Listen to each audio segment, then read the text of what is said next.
Anne Deléan est réalisatrice en cinéma et en télévision. Elle compte à son actif plusieurs séries et des documentaires. Et aujourd'hui, elle nous présente son livre « Sans faire d'histoire ». Anne Deléan, bonjour. Bonjour. Bienvenue à l'émission. Merci beaucoup. Les anecdotes que vous racontez sont étonnantes et certaines sont très peu connues. D'où vous est venue l'idée de faire un livre avec ces anecdotes? En fait, l'idée de ce livre-là a commencé par une idée de série web. Donc, il y a quelques années, il y a eu un appel de projet pour des très courtes séries de petites capsules et je me suis dit, tout le monde va déposer des projets de fiction, pourquoi je n'essaierais pas de trouver une idée documentaire? Et il y a plusieurs petites histoires historiques que ma mère m'avait racontées. Je me disais, ça pourrait être de beaux sujets pour faire des petites capsules. Donc, j'avais proposé l'ébauche de Sans faire d'histoire avec justement là, un projet de capsule. Finalement, le projet n'avait pas été sélectionné, mais les retours de commentaires que j'avais reçus étaient assez bons pour me donner l'envie de continuer. On s'est dit avec ma productrice, qui est aussi éditrice, pourquoi pas le faire en livre. Il y a des choses particulièrement étonnantes, j'allais dire. Entre autres, une chose que moi, que j'avais jamais entendue, l'existence de camps de concentration en Abitibi. Oui, pendant la Première Guerre mondiale, dans les années, à partir de 1914, le gouvernement canadien, dès son entrée en guerre, commence à faire des politiques plus de surveillance puis de resserrement au niveau des citoyens et a établi 24 camps de concentration au Canada, dont 4 au Québec. Et le plus gros au Québec était à Spirit Lake, pas très loin de Amos, en Abitibi. Et ce camp de concentration-là, c'était pour des résidents du Canada qui n'étaient pas encore citoyens, mais qui étaient d'origine, qui venaient de pays qui étaient considérés comme des pays ennemis. Donc, on peut penser aux Allemands, à tous ceux de l'Empire austro-hongrois et aux Ukrainiens. Donc, ces gens-là étaient détenus dans ces camps-là, pas parce qu'ils étaient soupçonnés d'espionnage ou de complot, simplement parce qu'ils venaient de ces pays-là. D'autres sont assez rocambolesques. Il y en a même une qui est presque digne d'un film de Mission Impossible. Racontez-moi un peu ce vol au musée qui est très étonnant. En 1972, il y a eu un vol au Musée des Beaux-Arts à Montréal, dans le plein centre-ville. Des voleurs qui se sont infiltrés dans le musée par le puits de lumière en glissant sur une corde. Comme ils ont dévalisé, ils sont partis avec 38 tableaux de grands maîtres et plusieurs bijoux victoriens. À ce vol-là, la direction du musée était complètement dévastée en se disant on a perdu à tout jamais ces objets-là. Jusqu'au moment où ils ont reçu un appel des voleurs disant on aimerait avoir une rançon pour vous rendre le matériel. Ils ont demandé une preuve. Donc, ils ont eu un rendez-vous au coin Melcaf et Sherbrooke, qui sont des rues très passantes dans le centre-ville de Montréal. Et quand ils sont arrivés, il y avait une cabine téléphonique. Et dans la cabine téléphonique, il y avait une petite boîte à cigares où il y avait un des bijoux victoriens. Ils ont eu un rendez-vous à la gare centrale où, dans un des casiers, ils ont trouvé une des toiles. Mais pour la petite histoire, cette toile qu'ils ont remise, c'était une toile de Bruegel l'Ancien et qui a été expertisée plus tard et on s'est rendu compte que c'était un de ses élèves et non pas le maître qui l'avait peint. Donc, ce qui indique que les voleurs étaient très bien entourés avec des experts qui ont déterminé que c'est la toile qui avait le moins de valeur puis qui pouvaient la remettre aux autorités parce que de toute façon, elle ne valait pas grand-chose. Donc, suite à ça, ils se sont dit, c'est correct, on peut procéder à l'échange, on vous croit. Donc, leur ont donné rendez-vous au milieu d'un champ. Donc, la police était très embêtée pour essayer de monter leur guet-apens. Et finalement, au moment du rendez-vous, les voleurs ont dû sentir que la police les attendait, puis ils se sont jamais présentés. On ne les a jamais retrouvés. Madame. Bonjour. Bonjour. En dégustation de thé aujourd'hui, nous avons 2 thés. Le premier, c'est un thé de nature, le Long Chin, un petit thé vert tout délicat. Et nous avons également le thé des écrivains, un mélange que l'on fait nous-mêmes ici de thé vert, thé noir, un petit côté agrumes et tout ça. Quel thé vous choisissez? Je vais essayer le thé des écrivains, ça serait de circonstance. Excellent choix. Et moi, le thé vert, s'il vous Le thé plaît. vert, je vous prépare ça. Et je vous laisse une petite pâtisserie qui est préparée sur place. Merci. Merci. Donc, qu'il y en a des étonnants. Et il y en a aussi qui sont plus documentés, en tout cas que nous, ici au Québec, on connaît davantage, comme le fameux accident du pont de Québec. Un projet de très grande ampleur qui a commencé en 1900. C'était la construction pour relier la rive nord à la rive sud de Québec. Et ils ont confié le mandat à Theodore Cooper, qui était un ingénieur reconnu américain. Et M. Cooper a pris le projet et a décidé d'en faire sa grande œuvre avant de prendre sa retraite. Donc, il a suivi le projet pendant 3 ans, jusqu'en 1903, jusqu'à temps que sa santé périclite un petit peu, puis il décide de retourner à New York, où il a décidé de suivre le projet de loin et mettre un jeune ingénieur à Québec pour lui rapporter un petit peu comment le chantier se passait. Et après ces années-là, bien, le pont a commencé à montrer la nouvelle structure a commencé à monter des premiers signes de faiblesse, du métal qui se tordait, tout ça. Puis les gens sur le chantier le rapportaient. Mais M. Cooper, lui, à New York, il disait non, c'est pas grave, faut pas s'inquiéter, juste qu'en 1907, où là, il y a un matin, ils sont arrivés au chantier, puis on dit là, ça fonctionne plus, il faut vraiment avertir M. Cooper à New York pour lui dire qu'il y a vraiment des dommages là, qui menacent le chantier. Et il a reçu ces informations-là. Il a texté au siège social de la compagnie de production qui était à Phoenixville. Et il y a eu un imbroglio à la compagnie et ils ont pris du temps avant d'alerter. Et à la fermeture, 30 minutes avant la fermeture du chantier, le pont s'est complètement écroulé, entraînant des centaines de travailleurs à l'eau. En tout, il y a eu 76 morts. Il y a eu plusieurs travailleurs qui sont restés pris dans les débris, certains qui, lorsque la montée est montée, se sont noyés. Donc, ça a été un drame complètement terrible qui aurait pu être évité. Donc, on a recommencé en 1908 la construction en changeant d'ingénieur, bien sûr, puis en faisant des plans peut-être un peu moins ambitieux. Et à la toute fin, le dernier moment, quand on regarde la structure du oui, il y a une c'est photo. des arches. Oui. Le dernier morceau du milieu qu'ils sont allés installer, eh bien là, ça, c'était vraiment une erreur. C'était pas une erreur, mais c'était vraiment un accident. Le tablier s'est complètement décroché et est tombé à l'eau, puis il y a eu 13 morts. Sur une note un peu plus légère, je dirais. Puis d'ailleurs, c'est votre métier. On va retourner au cinéma. Parler peut-être du mariage très médiatisé, celui-là d'Elizabeth Taylor et Richard Burton, qui en fait ne devait pas avoir lieu au Québec, si j'ai bien lu. Oui, bien c'est ça. En fait, Richard Burton et Elizabeth Taylor se sont rencontrés sur le film Cléopâtre. À ce moment-là, les deux étaient mariés et ça a été un immense scandale international. Ça a fait la une de tous les journaux. Le Vatican a même pris position en disant que c'était pas quelque chose de correct. Et à cette époque-là, le divorce n'était pas très reconnu. C'était difficile à obtenir, aux États-Unis du moins. Donc, ils se sont divorcés au Mexique pour que ce soit plus rapide. Mais le divorce mexicain était ni reconnu aux États-Unis, ni dans une grande partie du Canada. Donc, il y avait une différence juridique qui faisait que les lois étaient un petit peu plus souples par rapport à ce type de divorce-là.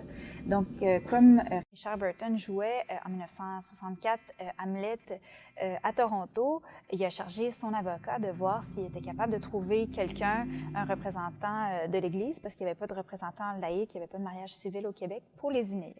Et ils sont tombés sur Léonard Mason, qui est le révérend de l'Église unitarienne de Montréal, qui a accepté de les unir. Mais M. Mason avait nommé une seule condition, c'est qu'il n'y ait aucune publicité autour de l'événement. Mais malheureusement, ça ne s'est pas passé comme ça. En mars 64, il va célébrer la cérémonie de mariage à l'hôtel, d'ailleurs. Hein? Oui. Ça n'a pas été dans une église non. ou dans un leur endroit de d'hôtel. culte. Oui, au Ritz-Carlton. Et l'après-midi même, le publiciste du couple annonce en grande pompe leur mariage. Donc, le téléphone chez M. Mason s'est mis à sonner, tout ça. Et puis, certaines personnes aussi, certains paroissiens se sont mis à être plus ou moins d'accord par rapport à son choix de célébrer cette union-là. Et ça lui a fait réfléchir sur la nécessité d'avoir un mariage civil au Québec. Donc, il s'est impliqué dans la cause avec des groupes de pression pour que la loi débloque. On ne sait pas exactement quel impact concret a pu avoir sa participation, mais ce qu'on sait, c'est qu'en 1968, le Québec déposait son projet de loi pour le mariage civil. Et puis depuis ce temps, les mariages civils ont lieu au Québec. Bien, c'est très intéressant. D'ailleurs, on en prendrait davantage. Bien, justement, le tome 2 sortira à l'automne 2018. 2018, Oui. On va suivre ça. Anne Deléan, un grand merci pour votre présence à l'émission. Ça a été un plaisir. Ça m'a fait plaisir. Merci. On connaît l'histoire, avec un grand H, du Québec contemporain. Maintenant, découvrons celle qui est juste derrière, celle qu'on connaît moins, qui surprend, qui vous fera rire et réfléchir. Saviez-vous qu'Elizabeth Taylor a contribué à l'implantation du mariage civil au Québec? qu'une femme de chambre a aidé à démasquer un véritable espion allemand en Gaspésie, ou que la Pologne a accusé le Québec de vol de biens culturels devant l'ONU? Sans faire d'histoire, ce sont de courtes anecdotes historiques de notre 20e siècle. Aussi invraisemblables qu'elles puissent paraître, elles n'en sont pas moins 100% véridiques. Alimentées des souvenirs de certaines personnalités qui ont elles-mêmes contribué à l'histoire, elles sont toutes rigoureusement fouillées, mais ne se prennent pas au sérieux, ni dans leur ton, ni dans leur présentation. Enfin, un livre d'histoire qui se raconte à la machine à café. Un livre d'histoire pas plate pantoute.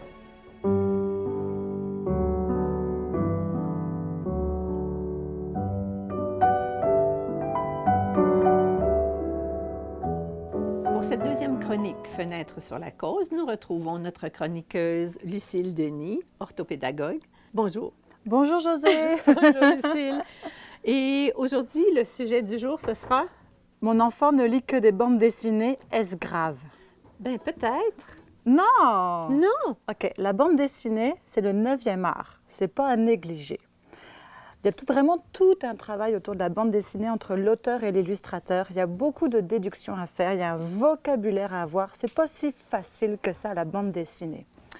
Je vais vous montrer ici une bande dessinée qui s'adresse dès le plus jeune âge, au tout petit. C'est une bande dessinée sans texte et on peut travailler avec l'enfant, discuter. Fait que déjà là, il y a une construction d'histoire et de phrases et on peut développer le vocabulaire.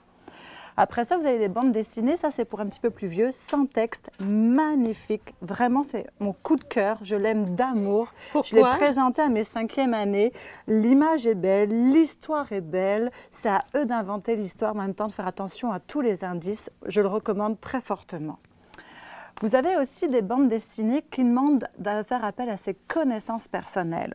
Notamment Frunk, qui est un personnage qui se retrouve dans la période des dinosaures, des hommes de Cro-Magnon, pardon. Puis là, les hommes de Cro-Magnon ne s'expriment qu'avec des consonnes. Bien sûr, Fait oui. que c'est à nous de comprendre avec les images et nos propres connaissances leur dialogue. Leur langage, oui, Ouais, c'est c'est ça. Fait que c'est tout un travail à faire aussi. Pour ceux qui aiment les mangas, Ah, ça, là, c'est populaire, beaucoup, très beaucoup. populaire. Faut faire attention avec les mangas. Toutes les mangas ne sont pas pour les jeunes, fait qu'il faut vraiment avoir un regard là-dessus. Il y a aussi une ouverture à la culture asiatique par les mangas, fait que ça peut être intéressant. On peut montrer les mangas, puis on peut montrer d'autres bandes dessinées en lien un peu avec les mangas, notamment Maliang, que moi j'ai lu, j'ai beaucoup aimé ça. C'est un personnage qui a un objet magique, puis là, il rencontre d'autres personnages. Fait que c'est vraiment très bien fait, puis il y a aussi à nouveau un petit travail intellectuel à faire. Pour ceux qui aiment les romans, l'histoire en tout cas, comme moi, il y a les enfants de la Résistance, que mes élèves de 5e année ont beaucoup aimé. Ils m'ont dit, Madame Lucille, il faut que vous en parliez de cette bande dessinée-là. Vraiment? Oui, alors après ça, on peut prendre des livres documentaires, on peut montrer des choses en lien avec la Seconde Guerre mondiale. Oui, parce qu'on peut s'imaginer qu'un sujet comme celui-là n'est pas nécessairement attrayant pour ce groupe d'âge. Oui, bien, ça dépend, parce que là, ça parle un peu de la guerre, il y a des fusils, fait que ça, ils aiment ça. Alors, les bandes dessinées, c'est vraiment super intéressant, c'est riche, il y a des déductions à faire, fait qu'il ne faut pas le négliger. Il faut montrer aussi d'autres choses. On peut faire des parallèles avec les romans graphiques, avec des livres documentaires, mais ce n'est pas à mettre de côté, vraiment pas. Donc, il faut prendre son plaisir où on le trouve. Exactement. Merci. À la prochaine. Merci.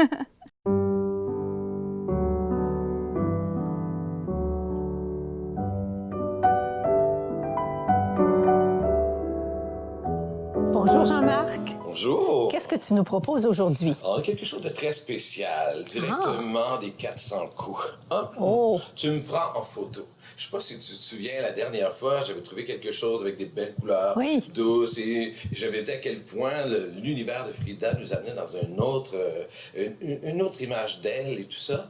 Et cette fois-ci, on va aller dans quelque chose d'un petit peu plus dramatique, mais en même temps qui vient nous présenter... Oui. Là, t'as l'air d'avoir peur quand je dis ça. Mais ce que je veux dire, c'est qu'on s'en va directement dans une réalité de société d'aujourd'hui. Évidemment, dans Tu me prends en photo de Marie-France Hébert et Jean-Luc Trudel, on a la chance de pouvoir découvrir, on devient témoin. On devient témoin de la rencontre d'un photographe avec deux victimes de la guerre. Oh, mais c'est deux sérieux. jeunes victimes de la guerre. C'est un livre, premièrement, qui est extrêmement bien illustré, comme vous pouvez le voir. Les couleurs sont un peu plus... sombres. Sont un peu plus sombres, mais qui nous dévoilent le rythme du livre, Je vais vous en lire un petit bout. Oui, bien Ça sûr. vous dirait? Oui, j'aimerais ça. On va vous choisir, bien sûr, celle-ci. Tu me prends en photo. Mais pourquoi donc? L'œil de ton appareil braqué sur moi, tu attires mon attention. Hé, l'enfant, regarde ici. Tu portes un jean tout neuf, un blouson chaud et des chaussures aux pieds. Tu essaies d'engager la conversation? Non, le chat ne m'a pas mangé la langue. Pas le chat. Oh. Tu me prends en photo? Mais pourquoi donc? Tu poses des questions dans une langue étrangère, facile à deviner, tout le monde pose les mêmes. Je ne réponds pas, me jeter à l'œil. Mon nom, je l'ai oublié à la maison. Mon âge, je l'ai perdu en chemin. Te faire un sourire? Tu veux rire? Non, non. La longue marche ne m'a pas desséché la langue. Pas la longue marche. Tu me prends en photo? Mais pourquoi donc? Oui, le bébé que je tiens dans mes bras est un peu lourd pour moi. Et comment il s'appelle? Je n'en sais rien. Ce n'est pas mon petit frère, ni ma petite sœur. Ce n'est personne. Je l'ai trouvé dans le fossé, à côté de ses parents. Donc, on sent qu'on va finir par apprendre la fin de l'histoire parce qu'il nous laisse. Plus, mais Merci. je vous ai parlé de ça parce que c'est important de pouvoir souligner cette réalité-là qu'aujourd'hui, on a avec Facebook, avec tous les réseaux sociaux. Les gens s'amusent à pouvoir filmer, à pouvoir prendre en photo le drame sans même agir. Et puis, on a bien sûr un beau témoignage dans ce livre-là. Merci, Jean-Marc. Ben, merci à toi.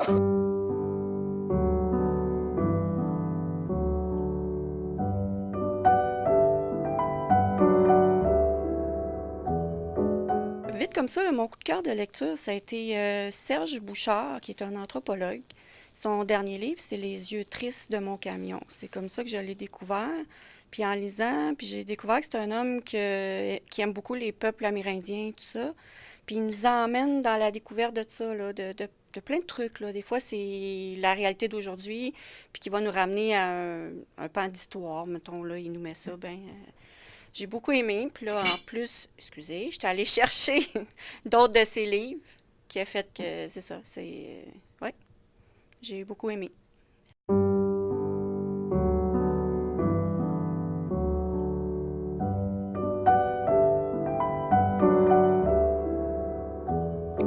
Alors, toujours du Bibliocafé à la Bibliothèque Théa Saint-Germain, je retrouve Charles Prémont pour sa chronique État des lieux. Bonjour Charles. Bonjour Josée. Alors, de quoi tu as choisi de nous parler aujourd'hui? Aujourd'hui, je voulais parler de littérature et de diversité. On en parle beaucoup, surtout dans la télévision au Québec, que dans le fond, ce qu'on voit à l'écran n'est peut-être pas représentatif de la mixité de population qu'on a au Québec. Puis, je suis obligé de dire qu'en littérature, le constat est un peu le même. Ça, c'est un peu surprenant parce qu'on peut se dire, dans le livre, pourquoi est-ce que, on n'a pas de contraintes de casting ou de choses comme ça, mais il y a une étudiante au doctorat à l'Université de Montréal qui a fait une étude sur la liste communication jeunesse, qui est un peu la liste des titres les plus populaires pour les jeunes de 0 à 11 ans. Puis sur 200 titres, elle s'est aperçue en fait que il y avait très peu de personnages issus de l'immigration et quand ils étaient présents, on les présentait souvent de façon très stéréotypée. D'accord, donc pas vraiment, on va pas au fond du sujet, on les aborde pas de façon approfondie. Non, c'est ça. En fait, elle s'est rendue compte que seulement 18% des titres présentaient des personnages issus de l'immigration, puis dans l'idée de profondeur qu'elle n'était pas, 8% avaient vraiment un rôle actif dans l'histoire, tu sais, donc qui n'était pas juste figurant, exact, du roman. Donc ça, on peut, ce problème-là, il faut s'en rendre compte. Puis je pense pas que c'est la faute seulement des auteurs, parce que évidemment, comme auteur, moi, si j'écris un roman, je vais avoir probablement un peu de réticence à mettre un personnage, par exemple, haïtien qui vient de Montréal-Nord, parce que c'est une réalité que je connais pas, puis j'aurais peur de mal la représenter. Mais j'imagine que les éditeurs reçoivent des textes issus de la diversité et choisissent de ne pas les publier. Donc ça, je pense qu'il faudrait se pencher à savoir pourquoi, combien de textes ils reçoivent, puis pourquoi est-ce qu'ils décident de pas les publier. Parce que ces mécanismes-là, en tant que tels, doivent être étudiés pour les aider. Parce que aujourd'hui, ce qu'on rend compte, c'est que dans le fond, l'industrie culturelle, qui est le livre, nous renvoie un miroir déformant c'est ça, oui. de notre réalité culturelle. Et si on veut que la littérature de diversité prenne la place qui lui revient, je pense qu'on va devoir intervenir directement, se trouver des règles, puis pour l'aider à émerger, puis prendre la place qui lui revient. D'ailleurs, si je me souviens bien, dans ton roman Clair de terre, il y a une diversité dans les personnages. Effectivement, mais j'espère les avoir bien représentés. Merci pour cette chronique. On se donne rendez-vous la semaine prochaine. Merci.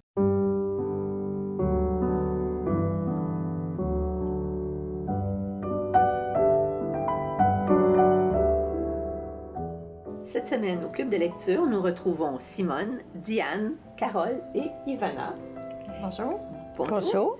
Et c'est Simone qui va nous présenter son livre. Oui, un livre que j'ai beaucoup aimé, je le dis d'emblée. Alors, c'est un roman de Micheline Lachance, Rue des Remparts.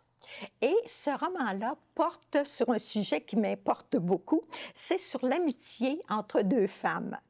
Une amitié qui va connaître des hauts et des bas, qui va avoir diverses couleurs au fil du roman. Il va y avoir de l'admiration réciproque, il va y avoir du partage des joies et des peines, il va y avoir à un moment donné aussi de la trahison et finalement de la fidélité et de l'entraide retrouvée.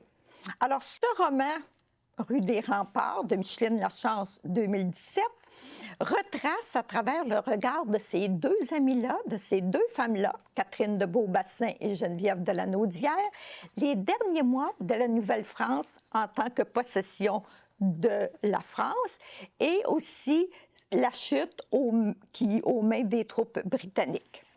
Alors, le roman débute le 5 mai 1795. Alors, vous allez dire, mais c'est pas le temps où est-ce que la Nouvelle-France est tombée aux mains des troupes britanniques, mais c'est qu'il y a une lettre de Catherine de Beaubassin. Elle écrit à la petite fille de son amie Geneviève qui est décédée. Et cette petite fille-là, qui s'appelle Élisabeth de la Naudière, est intriguée. Elle veut connaître le destin assez tragique, ma foi, de sa grand-mère et, par le fait même, de son amie Catherine. Et cette dernière va accepter de lui répondre au fil de 8 longues lettres, qui sont comme les chapitres du roman. Alors, ces lettres au chapitre-là sont séparées par quelques pages seulement d'Élisabeth de Beaubassin, qui, elle, de plus en plus, va s'étonner, va se questionner et elle va devenir de plus en plus curieuse. Et moi, ce qui m'a intéressée, c'est qu'à travers les lettres de Catherine, on plonge tout d'abord au début de 1760. Et là, les gens les plus riches, les nobles de la ville de Québec, vivent dans une atmosphère, une ambiance d'aventure galante. Alors, ce sont des fêtes, c'est vraiment fastueux. Il y a à peu près 7-8 couverts et les gens s'empiffent. Et on vit aussi tout ce que le petit peuple a vécu de misère, de pauvreté, de maladie, de manque de nourriture. Hein. Il était rendu, il fallait qu'ils tuent le seul cheval qu'ils avaient pour manger. Mais l'accent n'est pas mis là-dessus, par contre. L'accent n'est pas mis sur le petit peuple ou sur... C'est dépeint, ça l'aide, la bourgeoisie, mais vraiment... Micheline met vraiment l'emphase sur, justement... Oui, la bourgeoisie à cette époque-là, puis les mœurs un peu légères. Oui, puis c'est ça, tout à fait. La chicane entre les deux, qui va avoir mon calme. D'ailleurs, moi, cette chicane-là, entre les deux, là, qui revient, et quelle robe je vais habiller pour plaire à monsieur, quel repas je vais prendre pour... Et à un moment donné, là, je trouvais que ça dessert pas l'histoire. Moi, j'ai trouvé que ça alourdissait les ragots. Ça amenait ça, je sais pas, vous autres. Moi, je trouvais que c'était une plongée dans l'âme humaine. Et je pense que ça s'applique à toutes les époques. J'ai pas besoin d'avoir quelle robe je vais porter pour plonger dans l'âme humaine. Je sais pas. La bourgeoisie, oui, sûrement. C'était qui? Ils voulaient toutes les deux, là, mais on le comprend. Claire. Oui, absolument. ils mais voulaient on toutes les comprend deux. D'autres détails, du genre, quand ils se déplaçaient, mes valises, qu'est-ce que j'ai... Tu sais, on comprend bien des aspects de la bourgeoisie versus le petit peuple, sans être obligé de tomber dans les chicanes entre les deux filles. Moi, ça m'a ramené un peu... En tout cas, j'ai vu un parallèle avec la frivolité qu'il y avait à Versailles. Exactement. C'est comme si elle voulait décrire qu'ici aussi, la bourgeoisie, c'était les fêtes, c'était comment je m'habille, c'est mon souci, c'est ça. Je vais paraître mieux que la comtesse d'une telle ou que la marquise d'une telle. Et leur souci principal... Ce soir, dans le fond, leur robe avec les descriptions, ça me plaisait. Plus que si quelqu'un me dit, bon, j'ai lavé telle assiette ou telle... Ça, j'entrerais pas. Moi, j'aurais aimé qu'on me raconte l'histoire de cette façon-là à l'école. Voilà, exactement. On aurait eu de cette des... façon-là. Oui. Dans cet angle-là, il y a des... Moi aussi. Il manque énorme. Non, mais non. Que je peux attribuer une date à un événement. Ah oui. À ce moment-là, je ne parle pas d'une ragot, d'une ou de l'autre, mais c'est seulement les dates. Mais ça, c'est ce qui est intéressant d'un roman historique. C'est quand on a une assise réelle, où là, ça avec nous nos repères. Mais c'est ça. Parce que si tu as fait un peu de généalogie, tu sais où sont tes sources, tu dis, regarde, moi, peut-être, j'avais un ancêtre qui a vécu dans cette atmosphère-là, avec des privations, parce que la bourgeoisie s'en mettait plein la gueule. Oui. Et que le petit peuple, lui, là, il y avait de la misère à... Et à l'école, on apprenait, il y avait Bigot qui était l'intendant, il y avait Montcalm qui a perdu aux plaines d'Abraham. En fait, c'est les Anglais qui appelaient ça les plaines d'Abraham. C'était les hauteurs d'Abraham, il faut dire, parce que ça appartenait à Abraham Martin. Et on voit ces gens-là, comme Montcalm, comme Vaudreuil, qui était notre gouverneur, comme Bigot, qui se chicanent, qui ne voient pas du tout non plus, qui ne sont pas d'accord sur la conduite à tenir face aux troupes britanniques. Ils ont chacun leurs idées. Et Mme Lachance a lu presque tous les ouvrages qui étaient consacrés au 18e siècle pour ensuite dévorer toute la correspondance des personnages bien réels. Oui. Et Mme Lachance aussi n'est pas tendre envers la France, parce qu'elle dit... Selon elle, la conquête de 1759-1760, comme on l'appelle dans nos livres d'histoire, c'est dû à l'abandon pur et simple de la France. On va devoir abandonner et laisser la chance de découvrir la suite. C'est décrit de façon passionnante. Alors moi, c'est un roman que je recommande. Et comme j'aime déjà beaucoup l'histoire, si les gens aiment l'histoire, là, ils vont déguster, ils vont vraiment se délecter. Parce qu'on entre dans la psychologie, on entre dans la vie de tous les jours de tous ces personnages-là dont on n'a connu que le nom et les dates. Alors, rue des Remparts.